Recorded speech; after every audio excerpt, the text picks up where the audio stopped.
कहानी का शीर्षक समय की कीमत। रवि एक होशियार लेकिन आलसी लड़का था। वह पढ़ाई में अच्छा था, लेकिन टालमटोल उसकी आदत बन चुकी थी। हर काम के लिए वह सोचता, अभी बहुत समय है, बाद में कर लूंगा।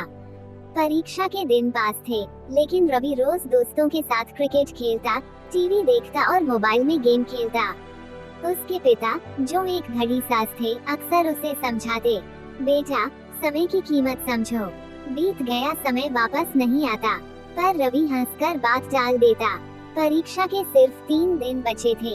रवि ने किताबें खोली तो समझ आया कि बहुत कुछ अधूरा है। उसने एक रात में पूरा सिलेबस खत्म करने की ठानी, लेकिन नींद, थकान और तनाव के कारण वह आधा भी नहीं पढ़ पाया। परीक्षा में प्रश्न पत्र देखकर उसका दिमाग खाली हो गया।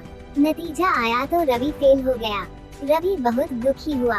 उसने खुद से कहा, काश मैंने समय पर पढ़ाई की होती। उसके पिता ने उसे पास बुलाया और अपनी दुकान से एक पुरानी टूटी हुई घड़ी निकाली। बोले, ये घड़ी लाखों की है, लेकिन बंद होने के बाद किसी काम की नहीं। बेटा, समय भी इसी घड़ी जैसा है। सही समय पर जो काम कर लिया, वही सफलता बनाता है, वरना पछतावे के सिवा कुछ नहीं बचता। ये बातें रवि के दिल पर गहरी छाप छोड़ गईं। उसने तय किया कि अब वह समय की कीमत समझेगा।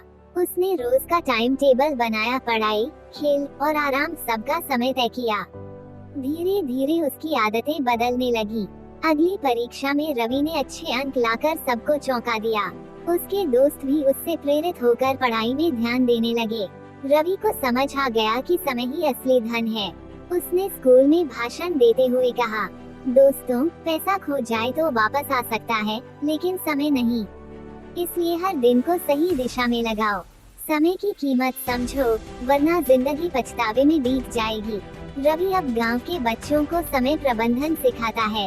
उसकी कहानी हर उस बच्चे को प्रेरित करती है जो टालमटोल का शिकार होता है। संदेश: समय सबसे कीमती संसाधन है। जो इसका सही उपयोग करता है, वही जीवन में आगे बढ़ता है। बीता हुआ समय कभी वापस नहीं आता, इसलिए हर पल को सही दिशा में लगाना ही सफलता का राज है।